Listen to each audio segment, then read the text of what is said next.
Hello, you're watching the network connecting state in one news. I'm Atir Bengia. So right now we are here at Doni Polo Holongi Airport.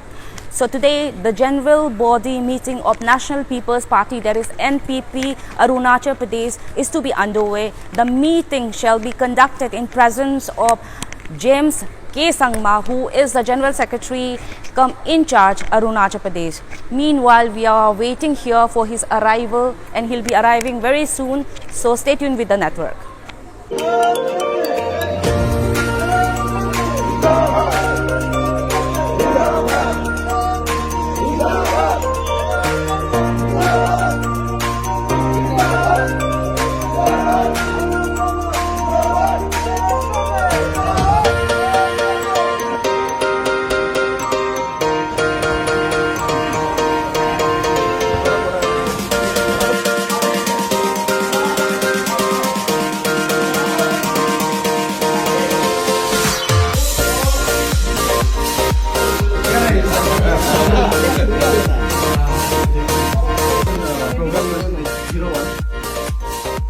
So good evening to everyone.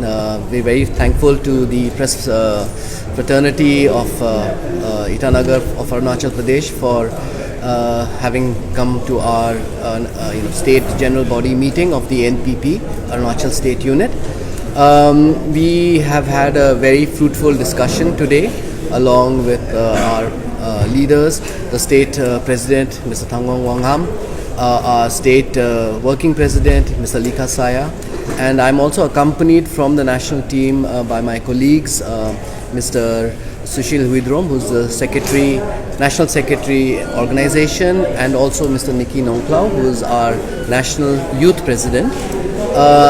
So this has been a very, as I said, a fruitful discussion that we've had with our party leaders. As I mentioned, I am National General Secretary organization.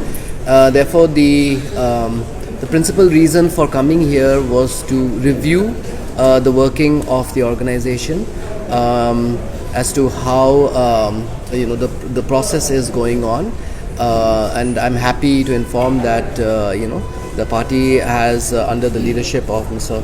Wangham and Mr. Likha Saya, we've been able to build up more on the organizational strength in Arunachal Pradesh.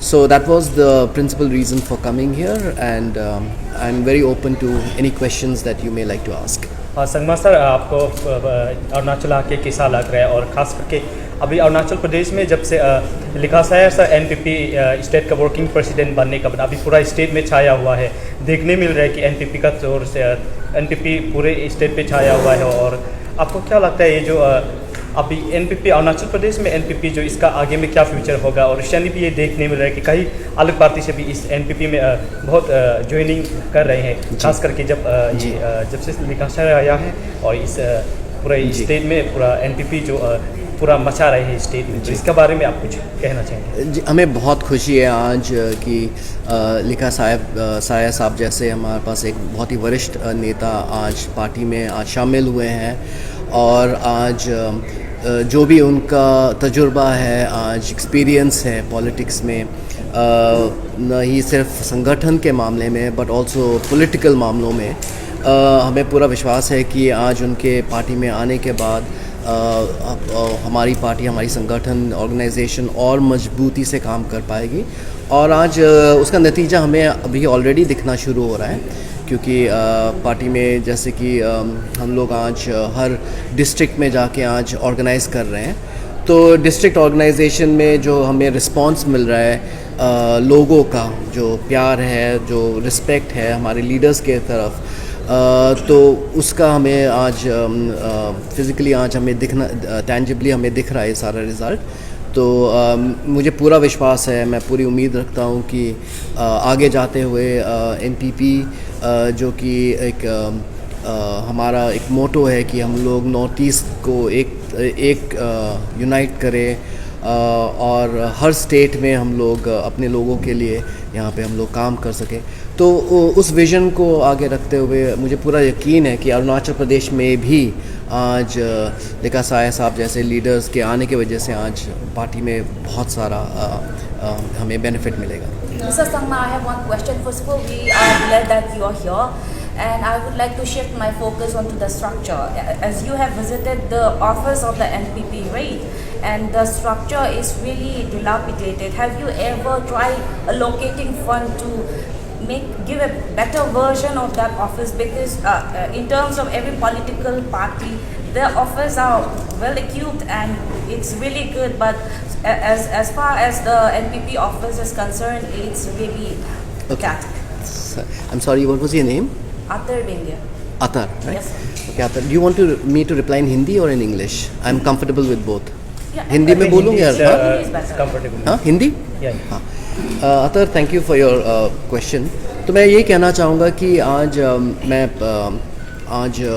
जो नया office है वहाँ पे आज ही मुझे जाने का एक मौका मिला और हमारा पार्टी जो है एनपीपी एक नया पार्टी है. अगर आप दूसरे पार्टी के साथ तुलना करें तो हमें फॉर्म किए हुए हमें सिर्फ 10 साल भी नहीं हुए आज, और उसी के नाते आज अगर देखा जाए तो दूसरे जो पॉलिटिकल पार्टीज़ के बड़े बहुत अच्छे वेल इक्विप्ड ऑफिसर्स की आप बात कर रहे हैं, वो सारे पॉलिटिकल पार्टीज़ जो है बहुत ही पुराने पार्टीज़ हैं. उनके पास बहुत उनको समय मिला है कि जगह ढूंढ के अच्छा सा एक ऑफिस तैयार करें.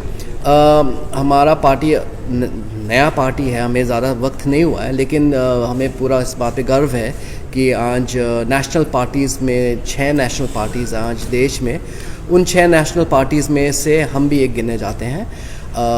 आज एनपीपी भी एक नेशनल पार्टी है और नेशनल पार्टी के तौर से हर स्टेट में हमारा यही कोशिश है कि हम लोग स्टेट गवर्नमेंट को चिट्ठी लिख के जो हमारा हक बैठता है उसी के हिसाब से हम लोग उनसे एक मांग करें कि हमें एक ज़मीन दिया जाए. तो हम लोग हर स्टेट में आज नॉर्थ ईस्ट में ख़ास करके हम लोगों ने लिखना शुरू किया है और हमें उम्मीद है कि जो रिस्पेक्टिव स्टेट गवर्नमेंट से सिर्फ अरुणाचल प्रदेश ही नहीं बाकी जो सारे स्टेट्स हैं वहाँ के सरकार जो चला रहे हैं वो हमें जल्द ही जल्द एक ज़मीन अलॉट करें. One more question, okay. As my colleague have stated that under the guidance of Likha Sayasa, NPP is doing amazing work in our state. Many people who've been in other political party have joined NPP recently. So what's your remark on that? Sir, also adding to her, I want to ask that आने वाला election में आपको क्या लगता है NPP power में होगा? आपको क्या इसके ऊपर में आपका क्या कमेंट है? देखिए ठीक है, पहले मैं अतर what's your name? Sorry, Marina डाय फ्रॉम मरीना. ओके, सो अतर आई मीन मैं यही कहना चाहूँगा कि जैसे मैंने आपसे पहले आपके कोलीग ने जो पूछा था उसी का दोबारा से हिंदी में मैं जवाब देना चाहूँगा कि हाँ, आज हम देख सकते हैं कि आज पार्टी और मजबूती से एक नया जोश आ गया है पार्टी में. पहले से ही हमारे लोग काम कर रहे थे, लेकिन साया साहब के आने से बहुत एक नया जोश आया है पार्टी में और उसके लिए हम लोग बहुत शुक्रगुजार हैं आज. और मैं उम्मीद रखता हूँ कि आगे जाते हुए आज पार्टी और मजबूती से हम लोग और काम कर पाएंगे. और इस चुनाव में, टू आंसर मरीना, इस चुनाव में भी मुझे पूरा विश्वास है कि हमारे पिछले चुनाव में 5 विधायक जीत के आए थे, जिनमें से एक अनफॉर्चुनेटली उनका देहांत हो गया, लेकिन आज 4 एमएलए हमारे, 5 थे पहले. तो इस बार मुझे पूरी उम्मीद है कि हम लोग जैसे नागालैंड में हमारे 2 ही विधायक थे, 2 विधायक से आज 5 विधायक हो गए हैं. मणिपुर में हमारे सिर्फ 4 विधायक थे, 4 विधायक से आज 7 विधायक हो गए हैं. Sir, my question was in context for Arunachal. Yes, so उसी के तरह से अगर आप देखा जाए तो एनपीपी आज धीरे धीरे बढ़ता जा रहा है और मैं पूरी उम्मीद रखता हूं कि इस बार अरुणाचल प्रदेश जो कि चुनाव अगले साल मई के महीने में रहेगा, तो उस चुनाव में हमें पूरा विश्वास है कि अरुणाचल के लोग आज देख सकते हैं कि अच्छे लीडर हमारे पार्टी में जुड़ के आज हमारे साथ आ रहे हैं और लीडरशिप एक नॉर्थ ईस्ट के बारे में सोचने वाला पार्टी सिर्फ हमारे एनपीपी ही है.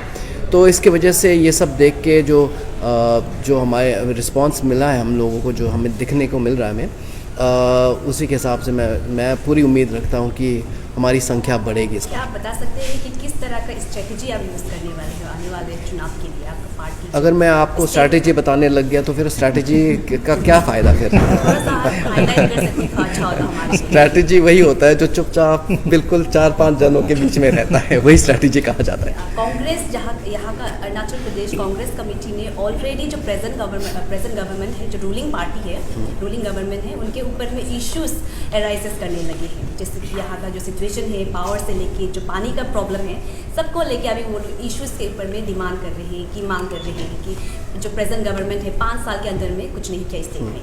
आपकी तरफ से क्या कमेंट रहेगा? नहीं, हमारा बहुत ही एक हाँ, अरुणाचल को ही नहीं लेके एक जनरली एक हमारा जो तजुर्बा रहा है, एक्सपीरियंस रहा है, वो है कि पॉलिटिकल इश्यूज लोकलाइज करना ज़्यादा अच्छा है। कि जो इश्यूज एक कॉन्स्टिट्यूंसी में जो रेलेवेंट है वो नेसेसरी नहीं है कि दूसरे कॉन्स्टिट्यूंसी में भी वही सेम इशू इम्पॉर्टेंट है। तो हर कॉन्स्टिट्यूंसी में अलग अलग डायनामिक्स रहता है। तो हमारा तो यही रहेगा कि हम लोग जितना सपोर्ट हम लोग अपने जो उम्मीदवार रहेंगे उनको हम लोग दे सकेंगे, और हम लोग जितना भी हम लोग कैंपेन कर सकें, हम लोग पूरी तरह से हम लोग उनका सहयोग देने की कोशिश करेंगे। और स्ट्रैटेजी वही रहेगा, individualise, localise, hyper localise rather. Mr. Sharma, one closing question from my side. NPP has aligned with the BJP because BJP has power at the center.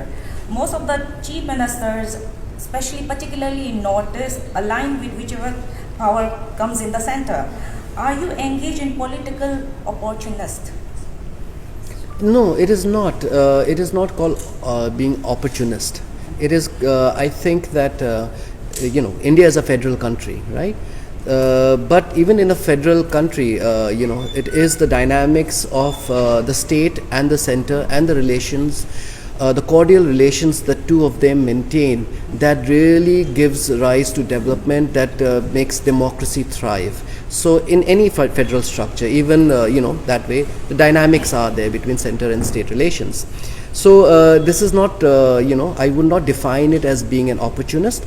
What I would call it is being, practical and pragmatic. That if you are to work in a federal structure of democracy that is present in India, we have to work hand in hand with the central government, whoever is in the center. Recently chief minister Pema Khandu ने एक campaign launch किया है, money against money culture एक campaign launch किया है upcoming election के लिए। आप तो नेशनल पीपल्स पार्टी के जनरल सेक्रेटरी हैं, आप तो ऑफकोर्स स्टेट को मॉनिटर करते हैं, हर स्टेट में आपका जो पार्टी है। तो आपको क्या लगता है जो कैंपेन अगेंस्ट मनी कल्चर है, इसमें आपका पार्टी का क्या कमेंट रहेगा? बिकॉज स्टेट का जो अरुणाचल का हालत देखा जाएगा तो जब भी इलेक्शन होता है पैसा का बहुत उपयोग होता है, तो इसमें आपका पार्टी का क्या कमेंट रहेगा? नहीं, देखिए, इलेक्शन डेमोक्रेसी में अगर देखा जाए तो पैसे का खेल कभी भी अच्छा नहीं रहता। ये बिल्कुल अगेंस्ट जाता है जो प्रिंसिपल्स है डेमोक्रेसी का। तो हम तो यही कहेंगे कि ये बहुत गलत चीज़ है, और हम चाहेंगे कि ऐसा प्रैक्टिस को ख़त्म किया जाए। जितना हो सके लोगों को एजुकेट किया जाए कि इलेक्शन के समय पैसा न ले, और जो कैंडिडेट जो कि क्षेत्र के लिए या स्टेट के लिए जो काम करेगा उनको चुना जाए, उनको वोट दिया जाए, न कि कितना पैसा कौन किसको दे रहा है उसके हिसाब से नहीं। आपका तब तो कहने का मुताबिक है कि अपकमिंग जनरल इलेक्शन में आपका पार्टी जो एनपीपी जो मनी को इन्वॉल्व नहीं करेगी, राइट? देखिए, जो खर्चा लगता है वो तो खर्चा लगता ही है पार्टी में, जो इलेक्शन का खर्चा लगता है। बट जैसे वोट फॉर नोट जो कहते हैं, right, that is a very bad culture. So उस कल्चर की तो हम लोग मतलब बहुत ज़ोर से हम लोग निंदा करते हैं, और उसके खिलाफ़ है हम लोग। जो वोट फॉर नोट कल्चर है, तो उसके खिलाफ़ तो हम लोग हमेशा से ही रहे और आगे भी जाके रहेंगे। Thank you so much.